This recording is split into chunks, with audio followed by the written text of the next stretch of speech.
हम कविता पढ़ रहे थे एक बूंद। आज हम कविता का अगला हिस्सा पढ़ेंगे। कल जो हमने पढ़ा उसका हम रिवीजन कर लेते हैं एक बार। एक बूंद, लेखक हैं अयोध्या सिंह उपाध्याय हरिओद। जो निकलकर बादलों की गोद से थी अभी एक बूंद कुछ आगे बढ़ी, सोचने फिर यही जी में लगी, आह क्यों घर छोड़कर मैं यूं कड़ी। देव मेरे भाग्य में क्या है बदा, मैं बनूंगी बचूंगी या मिलूंगी धूल में, या जलूंगी गिर अंगारे पर किसी, या चू पड़ूंगी या कमल के फूल में। यहाँ तक हमने पढ़ लिया था। एक बूंद है जिसका मानवीकरण किया गया है। कल हमने बताया सारी कविता मानवीकरण पर आधारित है। मानवीकरण एक अलंकार होता है जिसमें प्रकृति की चीज़ों को मानव मान लिया जाता है। तो यहाँ भी मानवीकरण किया गया है। बादलों का भी मानवीकरण किया है। बादल गोद में लेके बैठे हैं बूंद को और वो आगे बढ़ती है निकल के, तो डरती है। जैसे कोई इंसान अपना घर छोड़ते वक्त डरता है कि क्या होगा मेरा, मुझे सफलता मिलेगी या मुझे असफलता मिलेगी, इसी पे वो सोच विचार करता रहता है। अब आगे देखिए, कविता का अंतिम हिस्सा पढ़ेंगे। बह गई उस काल एक ऐसी हवा, वह समुद्र और आई अनमनी, एक सुंदर सीप का मुँह था खुला। सीप कर लो यहाँ पे, सी है ना, यहाँ पे कर लो सीप।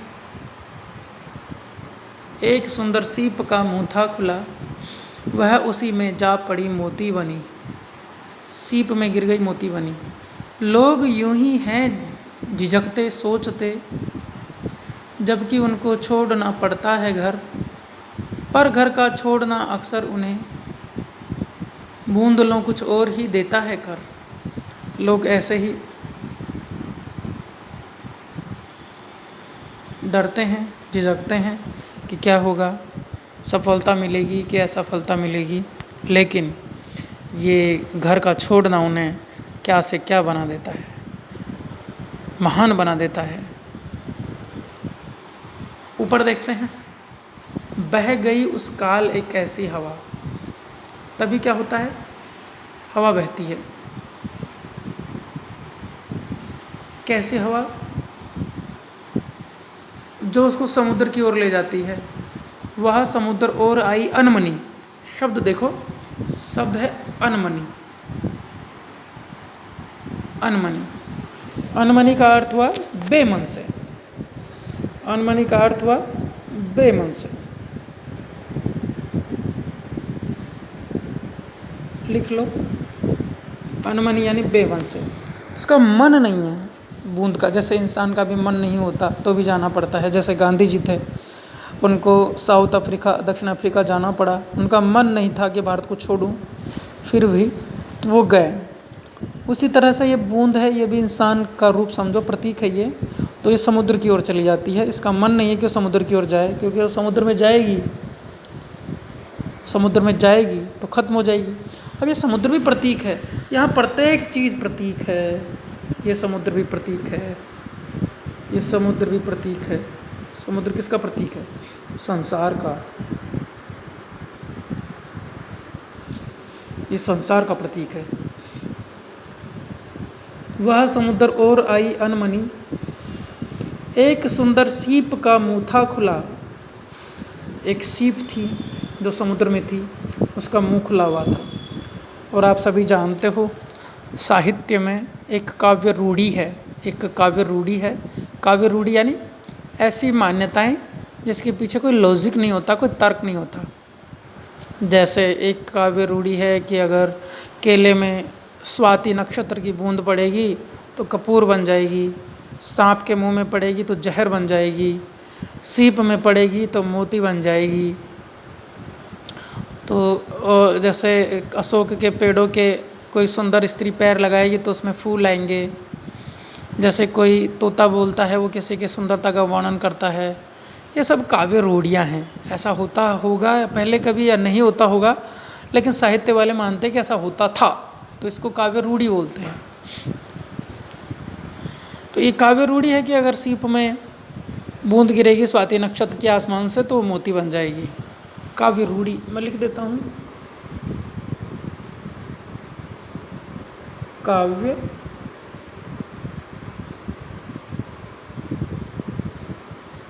रूढ़ी, इसको काव्य रूढ़ी बोलेंगे हम।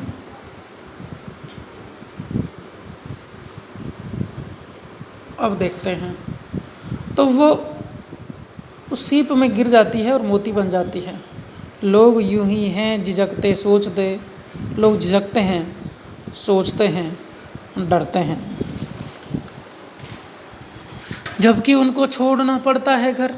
जबकि घर तो छोड़ना ही पड़ता है, चाहे वो पढ़ाई लिखाई के लिए छोड़ना पड़े, चाहे वो रोजगार के लिए छोड़ना पड़े, चाहे वो ससुराल जाती है स्त्री तब लड़कियों को छोड़ना पड़ता है, और अंततः दुनिया ही छोड़नी पड़ती है, लेकिन घर छोड़ना पड़ता है। अक्सर अलग अलग कारणों से छोड़ना पड़ता है लोगों को, अधिकतर रोजगार के लिए और विद्या के लिए, अर्जन के लिए।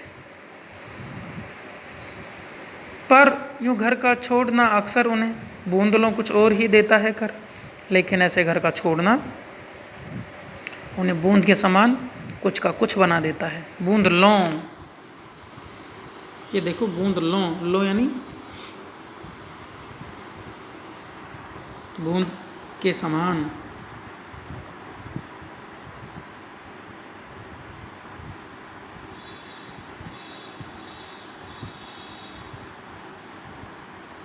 देखो बूंद के समान कुछ और ही देता है घर, बूंद के समान उसे कुछ और ही कर देता है।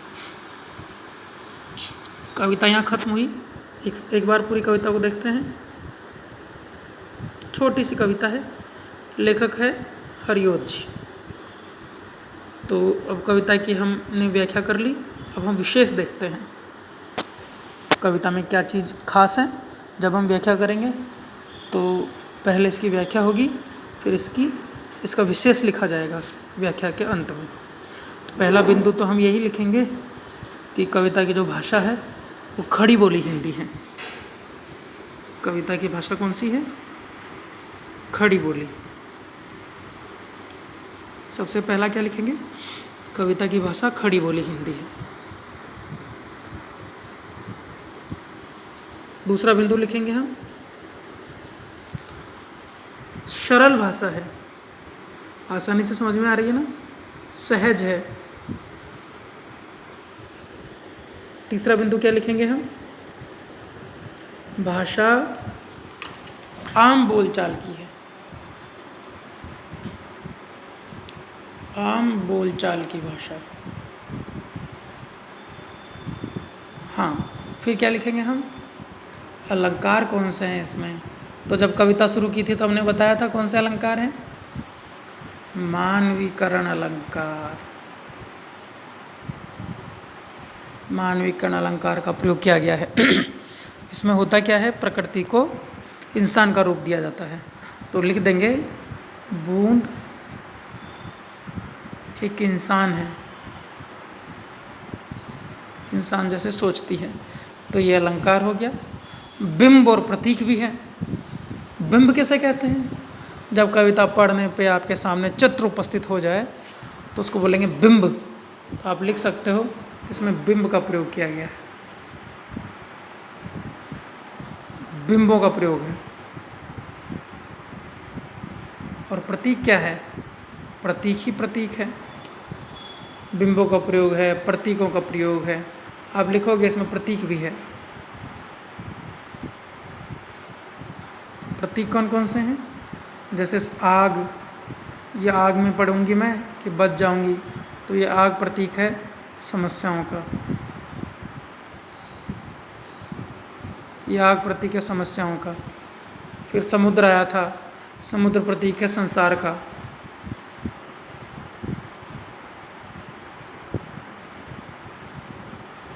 बीच में कमल आया था, कमल के फूल में गिरूंगी क्या मैं, तो कमल प्रतीक है सुखों का। और कमल प्रतीक है सफलता का, कमल प्रतीक है सफलता का।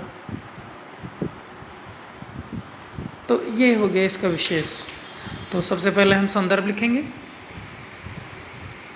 फिर हम व्याख्या करेंगे। व्याख्या मैंने खूब बता दी कि आप गांधी जी का एग्जाम्पल दोगे, महात्मा बुद्ध का एग्जाम्पल दोगे, विवेकानंद का एग्जाम्पल दोगे कि उन्होंने अपना घर छोड़ा था और महान बने। फिर आप व्याख्या कर दोगे, इसका अर्थ बता दोगे, और अंत में आप इसकी टिप्पणी लिखोगे, विशेष लिखोगे। और विशेष में आप ये भाषा खड़ी बोली है और बिंब अलंकार है, मानवीकरण अलंकार है, भाषा सरल है, सहज है, आसानी से समझ में आती है, ये सारी बातें लिख दोगे। अब इस पर एक सवाल लिख लीजिए। सवाल होगा, एक बूंद कविता के आधार पर, एक बूंद कविता के आधार पर ये बताइए,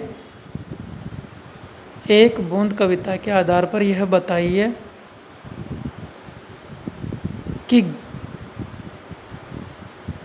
घर छोड़ने और